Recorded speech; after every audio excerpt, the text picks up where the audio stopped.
This week, Emmet talks with Kevin Patrick, author of The Phantom Unmasked, America's First Superhero.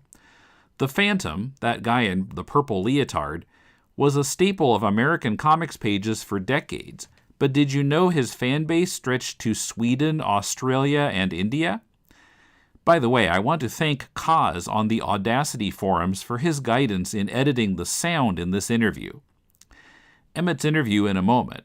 First, just a reminder that you can help this podcast by making your Amazon purchases via deconstructingcomics.com/Amazon and make that your bookmark for future purchases. We'll then get a percentage of what you spend. It costs you nothing extra and helps us cover web hosting and the other costs of presenting this show every week. We really appreciate your support. This is Emmet. This is Kevin. And this is Deconstructing Comics.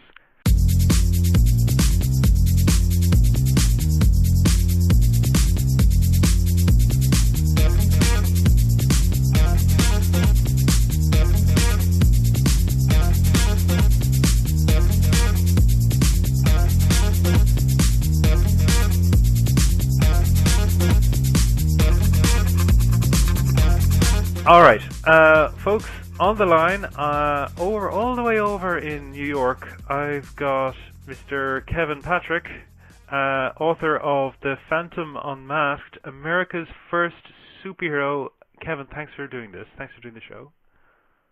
It's a pleasure, Emmet. Thanks for having me aboard. Very good. Now, The Phantom. I find the title of your book. Let's just start with the title of the book, which is out from University of Iowa Press. I should have mentioned that, and it's available now on Amazon too. Very interesting how you've worded it, because the Phantom Unmasked. Okay, yes, it's a superhero. He wears a mask. America's first superhero. That's quite a claim.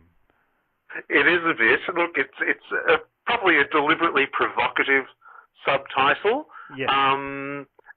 I guess, look, part of the justification in saying that is that the Phantom is in many respects the kind of visual prototype for what we associate with the superhero, wearing a mask, a cowl, a body-hugging costume, maintaining a secret identity, and he's the first of his kind which appears in American comic strips. His initial forays into comic magazines predate the debut of Superman by several months in 1938. So he has many of the attributes, the physical attributes, and a lot of the kind of defining tropes and characteristics that we typically associate with the superhero genre. But, as history has shown, the Phantom was very much eclipsed by the kind of meteoric impact of Superman and his successes in comic magazines. Having said that, and it's something I do acknowledge in the book, the Phantom is also something of a transitional figure between what we would call the hero pulp magazines of the early to mid-1930s, such as The Shadow, The Phantom Detective, The Spider, etc., or kind of mysterious, vengeful, crime fighter figures. His early adventures certainly embody the kind of the look and feel, the patina of those early 1930s pulps, but migrating that into the more visual medium of the adventure serial comic strip. So he kind of stands as a sort of significant transitional figure between pulp fiction heroes and what we would call the modern comic book superhero as we would use the term today. I realize some people might think that is stretching the bow a bit long there, but I think there are sufficient grounds to make that claim, and that's something that certainly more than a few comic strip and comic book historians in the past have made that claim as well. I think Maurice Horn, who wrote several pioneering books on American comic strips, called him the granddaddy of all superheroes. So I think it's not an extravagant claim to make. And you've touched on something there that I was interested in getting into as well, which is this notion of him being sort of a proto-superhero in that, yes, he still speaks to the adventure serial that went before, but that even applies to the setting of the book, in that you have the initial Lee Falk comics where it's hinted that there could be a millionaire alter ego playboy figure like Bruce Wayne, and that would again set up unfortunate comparisons where people would fight over who was the legitimate masked urban superhero, and then the setting of the comic changes and it becomes a jungle adventure series. Yeah, look, it's an interesting strip to follow in its formative years, because I think it's very much Lee Falk as the author-creator, and with his initial artist-collaborator, Ray Moore. It underwent quite a few significant changes in its first 4 to 6 years. It does have there was a character called Jimmy Wells, whom it was hinted at might be the Phantom's alter ego, but that character was quickly dispensed with midway, I think, through the first adventure, and I don't think we ever saw him again, at least under Lee Falk's authorship. And then it sort of segues into this kind of jungle serial. There's been some speculation that Falk may have decided to not pursue Jimmy Wells as the kind of intended alter ego of the character, for fear that there might be a copyright infringement suit brought against either himself or King Features Syndicate by a pulp magazine publisher, whom I think had, if memory serves correctly, might have been the publishers, say, of the Phantom Detective magazine. And they were saying, there's been some speculation that they were keeping a very close eye on how the Phantom strip was developing, and that, the possibility of a legal action being launched against Falk or the King Features Syndicate prompted him to change it into this kind of dynastic jungle adventure serial. That's, a fairly speculative approach to that. And there was certainly, I don't think Falk ever, officially acknowledged that in his lifetime, and certainly in any recorded statements he made about the origins of the Phantom. But I think also, the idea of the sort of broad playboy figure, you could certainly see that as being a forerunner to the Bruce Wayne Batman identity. I guess you could even argue that it almost goes back to even, the sort of late 19th, early 20th century pulp novels or adventure novels, like the Raffles character, the gentleman thief. The Gentleman Thieves. So and I think there might have even been an American equivalent called the Grey Seal, who was a similar sort of gentleman thief character, but set in New York. So there are certainly antecedents even to what Falk might have been trying with the Jimmy Wells broad playboy alter ego. But he, for whatever reasons, he quickly dispensed with that and moved into the sort of more exotic jungle adventure serial setting. Now, this is interesting because I still haven't gotten off the title of your book, because I want to pick up on something else packed into this little title. And you've just talked about the Phantom's sort of status within American comics, but one of the main threads of your book and the work you've already done, your research for your PhD, which I believe is what's behind this book, was the Phantom's fame overseas and how he was embraced by countries like Sweden and India and Australia. And that's fascinating to me as well, that he not only, with this little twist of making him a sort of jungle adventure hero, setting him apart from the other urban vigilantes, but the fact that all these other countries can maybe relate to that more, and they find something there that the other superheroes have not been embraced on that same scale. But the Phantom stands apart for that reason as well. You have dedicated Swedish comics, you've dedicated Australian comics, and dedicated Indian comics. That's really interesting stuff. I think that's partly attributable to the fact that the Phantom is not identifiably American in the way that, say, Superman or even Batman or certainly Captain America are so readily identified with their country of origin. Because the Phantom's world, the setting of the Phantom's world was, quite fluid. Lee Falk, the author and creator, wasn't a very strict adherent to continuity. Sometimes the Phantom's adventures would take place in what looks to be a kind of Middle Eastern or Arabic setting. Sometimes they would be set in what clearly appears to be, a sub-Saharan African jungle setting. Even the very first storyline seemed to be set around the Dutch East Indies, what we now call the Republic of Indonesia. The Phantom's home was in an island, off somewhere, between Indonesia and Malaya. The locale shifted, and I think it shifted just according to Lee Falk's whims. You've got a line in your... There's a line in your book which I think describes this quite well. You call it the confusing topography of the Phantom's world.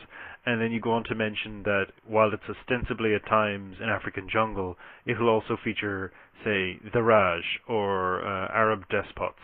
And my little note to that was a post-colonial Never Land, because that seems to be what it is. Yes, I think you're right. And I think that's possibly, where the Phantom still retains some vestiges of its pulp magazine era roots, if you will. It invokes a lot of the kind of settings and the sort of stock characters and situations that we commonly associate with the old pulp magazines, such as Adventure Stories and the All Story Book and similar publications like that.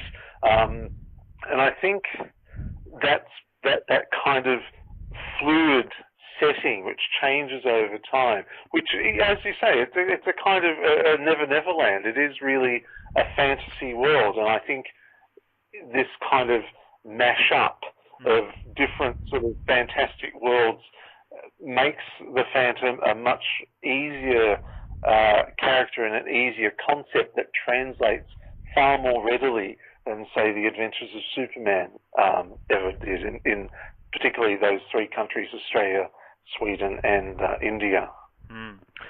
We actually had a question from an Australian reader of The Phantom, which I won't forget, I'll put it to you. But I was interested in that alone, that you've got these dedicated fan bases in these different countries, and their version of The Phantom is potentially quite different. So a lot of your book discusses the Swedish Phantomen comic and how the creators there introduced more of a critique of the Phantom and his place in the world, maybe trying to give it more of a modern sheen than the inherited, let's say, racist privileges of the pulp genre. That you got these Swedish creators actually going, okay, well, let's actually see what this means today. If we're talking about African nations, what's the political situation in African nations? Let's bring this into the comic. Yeah, I think that's very much a reflection of, again, and probably speculating a little bit here, that I think, Sweden collectively, and certainly the Swedish press collectively in the 1960s and 70s, took a lot of interest in the coverage of, post-colonial national liberation struggles in the developing world. A lot of the Swedish writers who began working on the Phantom from the mid to late 60s onwards, would have been, by political inclination, sympathetic to those causes. And I think they were looking to perhaps smooth some of the sort of more muscular American edges of the original premise, smooth them away. And as you say, kind of relocate the Phantom in a sort of contemporary sub-Saharan post-colonial African setting, and try and explore what were then, contemporaneous issues of national liberation, the struggles for post-colonial independence within the Phantom's world. And I think, that's one way that the Swedish publisher, Semic Press, and the authors and artists who worked on the Phantom during that transitional period, tried to recast Phantomen as a more, how can I put it, a more progressive, almost Swedish-styled political hero. Phantomen is woke Phantom. Yeah, very much. I enjoy that, and I even liked when because the Australian publisher Fru, when they start using the Swedish stories instead of reprints of Falk material, when they start using the Swedish stories, there was a bit of a pushback from the fan base, because in your book you give account of the fans complaining that it's not the real Phantom, that it's gone off. He's not the heroic Phantom they remember from their childhoods. And I felt what you described there was very relevant to a lot of comic book scandals happening today, where you've got like an embedded fan base that says, no, our nostalgic reflection is paramount, this is the character, this is who we respect, and then you've got creators coming in and going, well, this is what the character means to me and my community, or means to me and how I see the world. That's right. You're quite right to draw those parallels, and I think it's been a debate that's been taking place amongst Phantom readers for quite a few decades, actually. I think in Sweden, as the 70s progressed into the early 80s, the impression I get is that Swedish readers actively preferred the Swedish-produced Phantomen stories over the Lee Falk stories then being produced, which they found to be comparatively naive and almost simplistic in their execution. And also, it's worth noting how the Swedish creators delved into the characters, chronicles, the Phantom Chronicles, which details the dynasty's exploits over a 400-year cycle, and they actively made new stories featuring the Phantom's ancestors, and almost, I guess, situated the earlier incarnations of the Phantom more as a European swashbuckling hero, very much in the very much in that sort of romantic storybook hero tradition as well, but one who was very much steeped in the politics and culture of Europe in the 17th and 18th century as well. You see there in Sweden, fans are being much quicker to embrace their homegrown interpretation of the Phantom, which for Australian readers, frankly, stood at odds with their own reverence of the character. And I think also there might be a particular, and I guess this is a debate that's still going on with Phantom fans today, particular phases in the history of the American series of the Phantom, and I think the work of Lee Falk and Wilson McCoy in the 1940s through to the early 1960s, for many fans, Australian fans of a particular generation, that to them is the sort of high watermark, definition of who the Phantom is and what he stands for, and Swedish interpretation is very far removed from that. Coming up, where does Patrick see the Aussie Phantom comics going in the future? Why is the Phantom that Emmet remembers considered wrong by fans? The motivation for Patrick's research into the Phantom and the character's popularity in Australia, Sweden, and India, and the surprising magazine genre that the Phantom appeared in all three countries.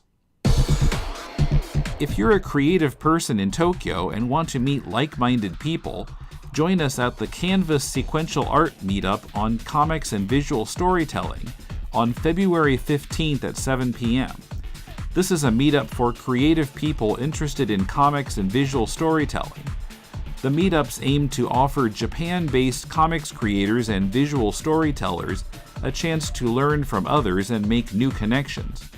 This is the first of a planned ongoing series of events that will include speakers, collaboration events, and more. At this event, here in Tokyo, the guests will be Raul Trevino, who we met at Kaigai Manga Festa last fall, Critiquing Comics' own Mulele Jarvis, and yours truly. For more information, visit www.canvas.co.com/Tokyo/events/355.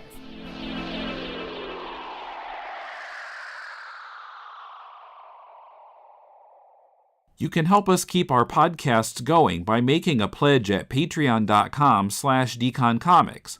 If we hit our goals, I'll be releasing more vintage episodes, the first 105 episodes of Deconstructing Comics that currently aren't available. In January, we got 2 new patrons, thanks to Ian M. and Ken Holzhauser. Ken is donating at the $3 level, entitling him to have a promo on the show once a month. Ken is a To the Bat Poles listener, and his ad will be in the first episode after the show comes back from hiatus. Pledging $3 a month also gives you access to additional content, so head over to patreon.com/deconcomics to pledge. If you're not prepared to make a commitment but you'd like to throw something in the tip jar, you can also make a one-time donation of any amount through PayPal. Send it to donate@deconstructingcomics.com. We appreciate your support. This is an imaginary podcast, which may never have happened. The Shortbox Showcase. But then again may have. About a father and daughter. I'm Professor Allen. And I'm Emily. Who came from Ohio and talked about comics. Walking Dead. Tintin. Black Lightning. White Tiger. It tells of their rise to glory, when the great guests were yet to be booked. Let's put it this way, Shogun Warriors wasn't going to win any Eisners. And the great feats of editing not yet performed. This is Ultra 7, this is Ultraman Jack, and this Ultraman Taro, and this Ultraman Leo, and this of how they spoke at length. This continuity is really the brainchild of nitpicking nerds the world over. But to be fair, the best kind of confession is the Force confession. And reviewed in brief tales that explore creatively the bounds of a given character's history. Red Sun is wonderful with a very strange ending. Of brilliant creators before their fall from grace. This is the era where Miller is at the height of his creative and artistic powers, and the ability of strong writing to encapsulate and transcend its time. Flash of Two Earths by Gardner Fox. This is an imaginary podcast. Aren't they all? Shortbox Showcase is part of the Relatively Geeky family of podcasts. Check us out on the web at relativelygeekypodcast.blogspot.com or search in iTunes for Relatively Geeky or Shortbox Showcase. And remember, we're not experts. We're just family. Speaking of Australian fans, I might as well introduce this now. So I tweeted out that I was going to be interviewing you and asked if anybody had any questions for you as an author of a book on the Phantom. And I was tweeted back by the Phantom at the Phantom _comic. I wonder if that's an official account. Anyway, the Phantom asks, I would be keen to get his opinion on where he sees Australian through Phantom Comics, so the Australian-produced Phantom Comics, heading in the future. Yeah. He's noted historical facts on why Australians took so well to the character. Looking into his Christian Bale, where does he see the Phantom's place in the near future? And what he's referring to there is your research into the Phantom, which, again, forms the bedrock of this book. And one of the aspects of the book as well that I think people should know about, and I think is very useful, is you actually quote from submissions to your PhD research into the Phantom and Australia and around the world, because you've got Swedish submissions, Indian submissions as well, people from these other countries saying, here's what I thought about the Phantom. Here's this is what the Phantom meant to me. But this chap wants to know where you see the future of the Australian Phantom comic going. Look, I think the future of the Phantom comic in Australia will, I think, build on its kind of, how can I put it, for the last 30 years, it's been almost a melange of the American and Swedish story, taken from different historical moments in the production of the strip. I think the Swedish stories spoke to a newer, younger generation of Australian fans growing up in the 80s and 90s. That, for them, is their ideal iteration of the Phantom. And I think it's important to realise that people's competing perceptions of the Phantom, or their competing preferences or competing portrayals of the Phantom, very much stem from that whatever historical moment they found themselves first reading the Phantom. And because the Australian edition of the Phantom has been a real show bag of episodes from spanning decades in the strip's continuity from America and from Sweden, I think Frew, as it's doing now, is building on that, and I think they're trying to draw even more cosmopolitan dimension of the character, and reprinting stories that were originally produced, say, in Turkey or in Italy, as well as commissioning their own new material. They've got the spin-off series Kid Phantom, which is locally drawn, and they've got an ongoing series called the Phantom. Is it the Phantom? Phantom Gaslight. Yeah. Christopher Sequeira and Paul Mason and Andrew Constant was doing some comics for them as well, the Phantom. So these are all current Australian creators actually doing Phantom. Yeah, that's right. And I think Frew is probably, certainly, my perception is that they're going to delve even further into the sort of publishing history of the Phantom worldwide, to sort of bring these stories before Australian readers who've never seen them before.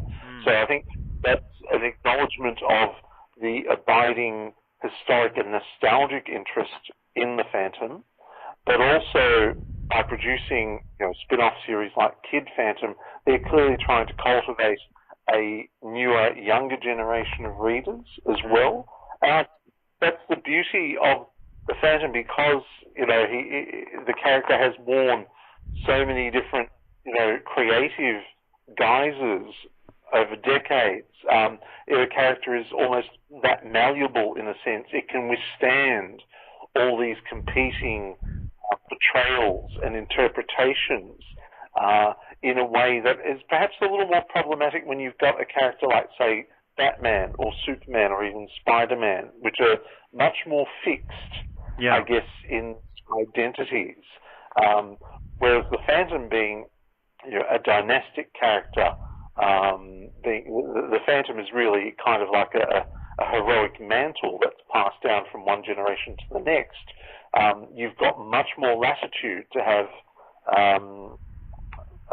greater interpretations of the character, which can take place at any point anywhere in history over the last 400 to 500 years, which I think gives creators a lot more legitimate leeway to bring new interpretations to the character. And I think Frew is, if these current experiments, which they're undertaking at the moment, if they prove successful, I can't see why they wouldn't pursue this kind of dual strategy of, acknowledging and catering to an older, more nostalgic readership who's interested in the Phantom of their youth, of their childhood, but also trying to bring new genuinely Australian interpretations of the character, which they hope might appeal to current and future generations of Australian readers as well.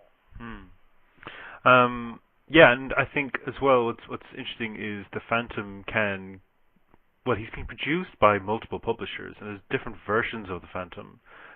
Because I also enjoyed a lot of what Jeff Parker was doing over in Dynamite, because I think he did the Phantom, and he did what was a book called King's Watch, which happened to parallel my childhood memory of the Defenders of the Earth cartoon, which is my touchstone for the character. And what struck me as well when I was reading your descriptions of the Defenders of the Earth, and you were talking about how fans are upset that they gave the Phantom superpowers. He had the power of 10 tigers, I think it was, wasn't it? And he could invoke all these abilities, and that's my initial conception of the Phantom from that cartoon series. But isn't it interesting that when they tried to bring him into a modern cartoon, they made him moreover to be a superhero? That they tried to leave behind a lot of the adventure serial trappings that he had. And if you go look at the Dynamite comic series, just to touch on that quickly, that doesn't have that aspect of him. They've left that behind again, even though it's broadly comparable to the cartoon.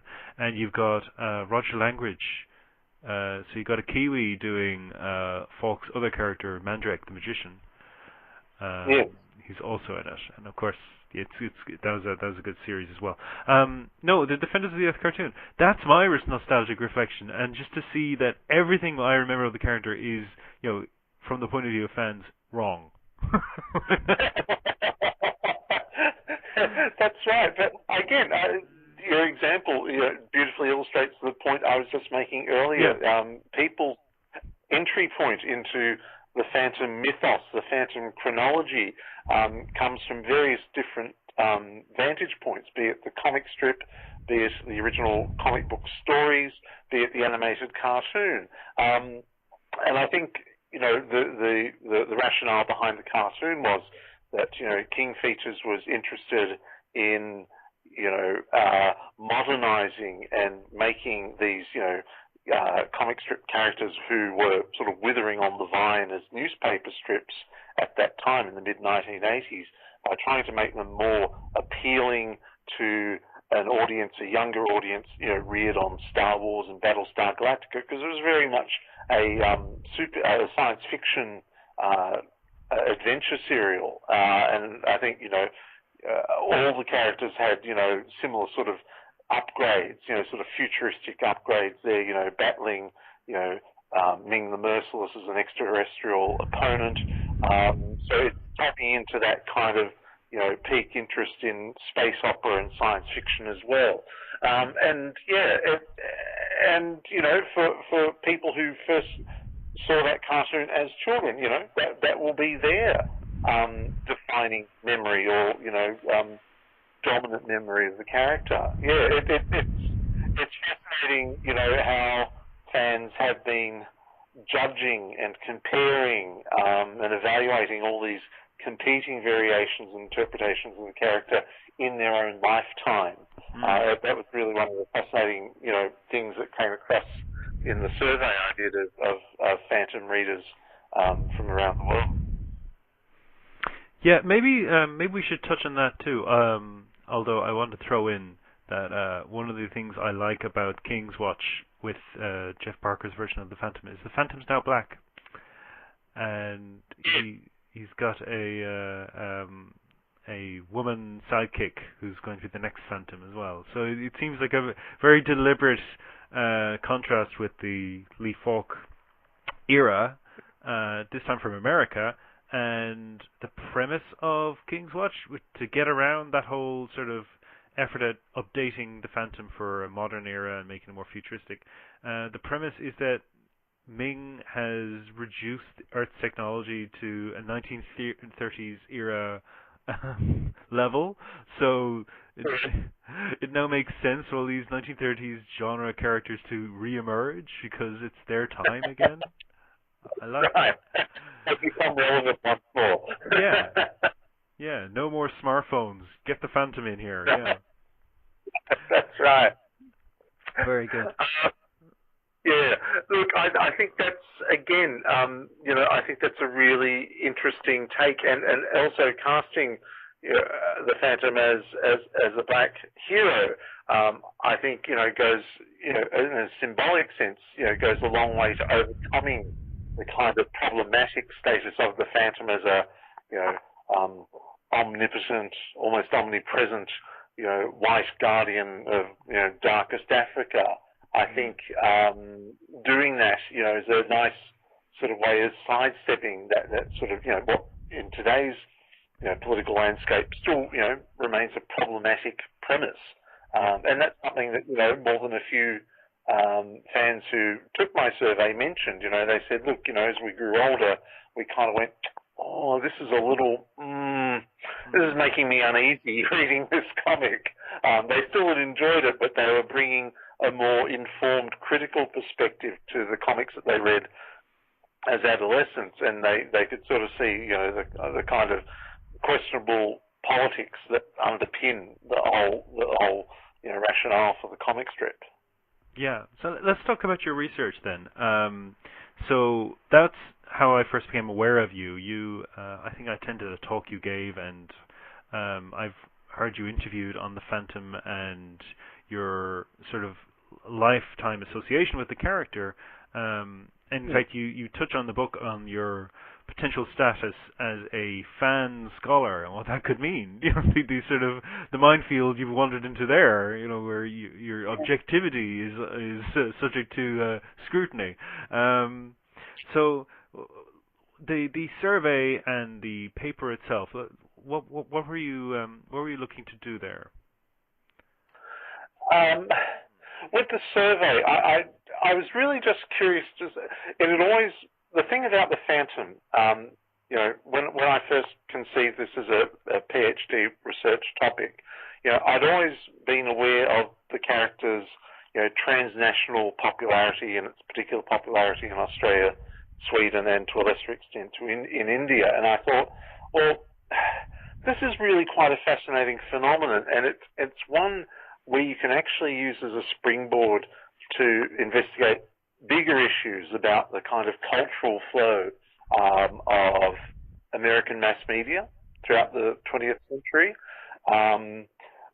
the impact that has, that American popular print culture has had in different countries and in different historical contexts over several decades. And I also wanted to question the kind of dominant cultural imperialism thesis, which says that, American mass culture, pretty much, swamps foreign markets. It sort of snuffs out, local creators. And there's certainly, some merit and indeed some truth to that argument, but the truth is much more complex and much more nuanced than that. One of the things that I've said in the book, and based on my research, was that the success of the Phantom in those three countries in many ways helped spur the development of domestic comic book industries in all three nations. And, will often use, the character often became a kind of seedbed for the successful growth of, the host publishers in Sweden, which would have been Semic Press throughout the 1960s and 70s. With Through Publications here, they used the success of the Phantom to launch their own Australian drawn comics here, which were, in many respects very derivative and indeed blatant imitations of the Phantom nonetheless. And in India, the success of the Phantom in the anthology comic Indrajal comics, was a kind of economic test case to say that comic book publishing is viable in India. So you do have instances where, yes, the importation and syndication of the Phantom in these three countries is very much emblematic of that sort of commercial and creative dominance of America in the post-war era. But the ripple effect, the knock-on effect of the success of the Phantom in those countries actually, to varying degrees, proved beneficial for local comic book cultures in all three nations. So that was, I wanted to use the Phantom as a kind of lens through which we can examine this broader phenomenon. And, what are the mechanics of it? How does this syndication process work? How do they cultivate ties with business partners in these three countries? Why did those business partners choose the Phantom, for whatever reason? So that was one aspect of that. And I also wanted to get the input of Phantom fans from Australia, Sweden, and India, because it's such an intriguing transnational publishing phenomenon, and I don't think anything quite like this research project have ever been done on this scale before, certainly insofar as comic book audiences are concerned. I thought there would be a really good chance to bring in voices from comic book audiences outside of the dominant sort of Anglo-American focus of comic book studies and comic fandom studies as well, because these are certainly underrepresented in that kind of scholarly debate about comics fandom. And I think it again points to the paradoxical success of the Phantom, that you've got readers from all three countries responding to what is ostensibly an American superhero, but one who means quite very different things in all three different national contexts as well. And that's why I was very keen to launch that online survey to get as many responses fans and ask them, how did they first come across the Phantom? What did the Phantom mean to them? Why did they like the Phantom? And and ask them to speculate about why the character proved so popular in their respective countries as well.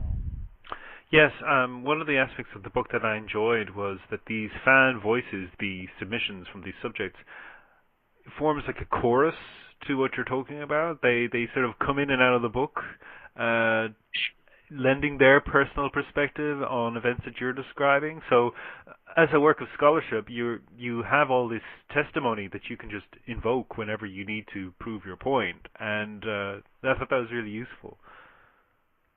Look, I will admit that was partly my editor's suggestion at University of Iowa Press. She suggested that my original conception of the book had been that kind of reader response, that reader feedback, would be largely quarantined to a particular section of the book. But she suggested, look, you should interweave their responses throughout the book. It will give that your narrative a much more personal, much more human dimension. And I think she was absolutely right in suggesting that. I think the structure of the book and the story that I'm telling is all the richer for, as you say,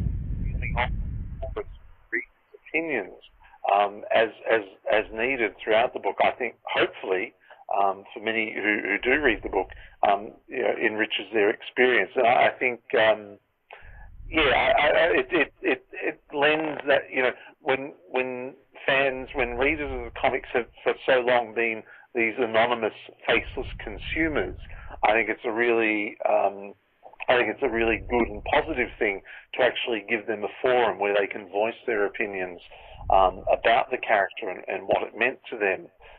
My only regret is that I simply did not have space to use much more of their feedback, their survey feedback, in the book, because it was a real dilemma choosing which quotes to use and which ones to discard, because there's so much more untapped material that I couldn't publish in the book for reasons of space limitations. And one passage I wanted to mention as well, because you have the Phantom as a historical concern in Australia in particular because of his popularity.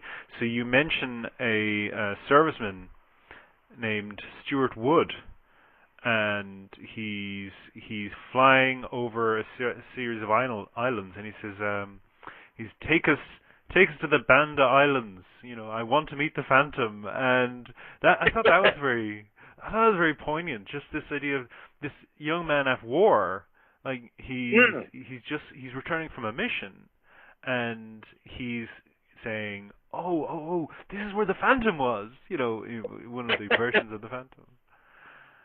Yeah, it's lovely. Just coming across anecdotes like that, whether it's through secondary sources like that particular one that was, I think, originally published in a Phantom fan club newsletter here in Australia in the 1980s. But having that kind of personal recollection and that tied to a specific time and place, and that's such a vivid example, as you say. This young man, he's serving with the Royal Australian Air Force, but he grew up reading the Phantom comic strip as it was serialized in his mother's copy of the Australian Woman's Mirror magazine, in the 1930s, and he's still retaining his memory of the character then. I just thought, I can't leave that one out. That's too good to pass on. That's very, very good. And as I said, I thought it was very poignant. And yeah, you touched on the Australian Women's Mirror magazine, and that's something I find fascinating, that this nostalgic push, when it gets toxic, one of the features seems to be an exclusion of women. And what I find interesting about your description of the Phantom's emergence as a character in Australia is the role of women in particular in popularizing the Phantom. So it was a women's magazine that featured the Phantom comic, but it also had a large number of women readers. And that's something that comic histories, unobjective comic histories, tend to neglect, the role of the woman as a reader base. Yeah, I think it's significant. And goes beyond mere coincidence that, in fact, in all three countries, in Australia, Sweden, and India, the Phantom first appears in women's magazines. In Sweden, it's Vecko Revyn Weekly Review, which is kind of like a glossy photographic women's magazine, and the Illustrated Weekly of India as well, which is much more probably general interest family magazine. But I think the fact that the character's exposure in these mainstream media outlets, in print media, which was consumed by all members of the family, I think goes a long way to explaining the character's longevity and appeal. I think also we perhaps shouldn't discount the Phantom's appeal as a romantic or even erotic hero, especially in the early years of the strip. He has this very tempestuous courtship of Diana Palmer. He's this mysterious figure who sort of steals into her bedroom and kisses her in the middle of the night and whisks off on another adventure. There's a lot of, in the early episodes of the strip in the 1930s, there's a lot of femme fatales who want to have their way with the Phantom. So in that first decade of the strip's existence, there's actually quite a noticeable erotic undercurrent to the stories, and the Phantom is almost playfully oblivious to his appeal to women in the series, except his appeal to Diana Palmer, of course. And I think the fact that there is that kind of storm-tossed romantic cliffhanger serial element to the strip, goes some way to explaining its appeal to a sizable number of women as well. Yeah. Let's not understate the importance of a skin-tight purple suit as well. Okay, we can wrap up shortly, but one thing I kept noticing that I was taking notes, making observations about things you'd pointed out that relate to Batman as well. Like, Batman almost feels like this sort of hidden co-figure in the history of the Phantom, because he will always be compared against Batman. Even to the point where, when you were talking about the Swedish historical adventures, the different time periods, and that immediately reminded me of, I think Grant Morrison, with a number of different artists, did a book called The Return of Bruce Wayne, I think it was, where Batman was sort of traveling through time and emerging to these different time periods. So you got to have Batman the Caveman, Batman the Pilgrim in the American colonies, Batman the Gangster, all these different versions of Batman, and clearly it's the same appeal. It's like, can the concept of Batman work in these other time periods? Well, of course it can. It's Batman. He'll he'll thrive wherever you put him. And the Phantom has that same thing, that the Phantom is this dynastic character who survived for all these years, and he may die, but there will be another Phantom that will take on the mantle. So I noticed that, but the one that jumped out at me was when you talk about the skull brand, which is the Phantom's way of indicating that he's punished somebody. He literally punches them, and that leaves a mark of the skull that's on his signet ring on their forehead or wherever he's punched them. And I was wondering, did you see a little movie that came out 2 years ago now, Batman v Superman? Did you happen to catch that feature? Look, I never saw the film, but I am aware that little feature was there. I thought, interesting. Because Batman brands his enemies in that movie. He brands criminals, and we're told expressly that he does it so that other prisoners know that they were captured by the Batman, and that makes them then a target of other criminals. Like, that's explicitly mentioned in the script, and it's not a Batman character trait that I've ever heard of before, that they introduced that to the film. No, that's true. Look, I was intrigued by the reference to that. As I mentioned, I haven't seen the film myself, but a number of people had pointed that out, and particularly Phantom fans in online forums had mentioned this, and I thought, that's a little cheeky. I thought, obviously someone is.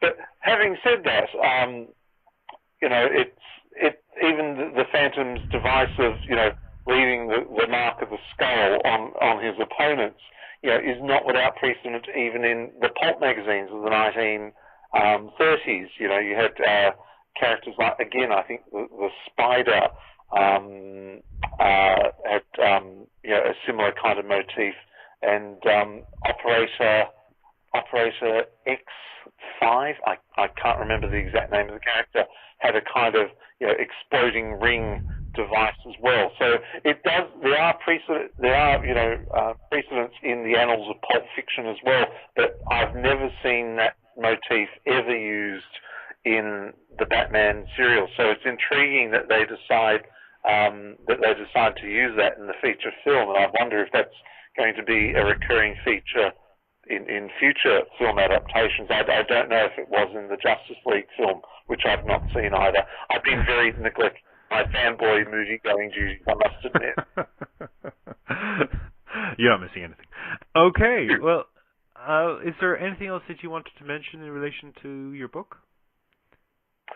Look, I think what struck me about the book, and indeed when I was doing my initial research for my PhD dissertation, was when people would ask me, oh, what's your thesis about? And I'd say, oh, it's about the Phantom. And initially, they might look at me a little incredulously and say, really, you're writing a thesis about the Phantom? But every time I mentioned that, they 9 times out of 10, they would be able to dredge up their own Phantom-related anecdote about their own childhood or a family member. And it just, that for me was a really sweet kind of confirmation that, I was on the right track, that this wasn't, an obscure topic to pursue, that this character, still had some sort of residual memory or appeal in complete strangers who I'd meet. I mean, one of the best instances I can give of this, when I was doing research for this, for my thesis, I made a field trip to Sweden to visit the Emmet publishers in Sweden, and I was in the King's Library in Stockholm, doing archival research on the Phantom comic strip in Vecco Reven magazine. I'm photocopying articles. I'm using the photocopier. And this gentleman comes up and says, "Oh, are you using the photocopier?" I said, I am, but I won't be long. Just be patient. I'll be done in a moment." He said, "Oh, what are you photocopying?" And I said, "Oh, I'm writing a thesis on Phantom Man, the Swedish name for the Phantom." And he says, "Oh, Phantom Man, I remember him. Yes, good, healthy, outdoor living chap. Always drank milk. Yes, very good." And I thought, right, okay, that's it. I'm on a winner here. Very good. All right, listen, Kevin, thanks so much for taking the time. I really appreciate you agreed to this interview. The book is The Phantom Unmasked. It's available from University of Iowa Press. I would recommend it. It's an excellent piece of comic scholarship, and it also gives a more of a global perspective to a comic book character in a way that I don't think we've seen before, as Kevin mentioned. So strongly recommend you check it out. Kevin, thank you so much. Emmet, thank you for having me on the podcast. It's been an absolute pleasure. Cheers.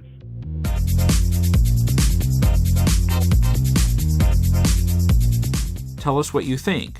Write us at mail@deconstructingcomics.com, Twitter @deconcomics. Like our Facebook page or join our Facebook discussion group. Find all the links on the right sidebar at deconstructingcomics.com. We're also on YouTube, on the Comics Podcast Network at comicspodcasts.com, and on comiccon.com, where our new episodes appear a few days before they show up anywhere else. Also, please give us a review on Apple Podcasts, Stitcher, Google Play, iHeartRadio, or wherever you find podcasts. We really need more listeners to give us reviews and help us stand out from the many comics podcasts that are out there. Our theme is from bensound.com.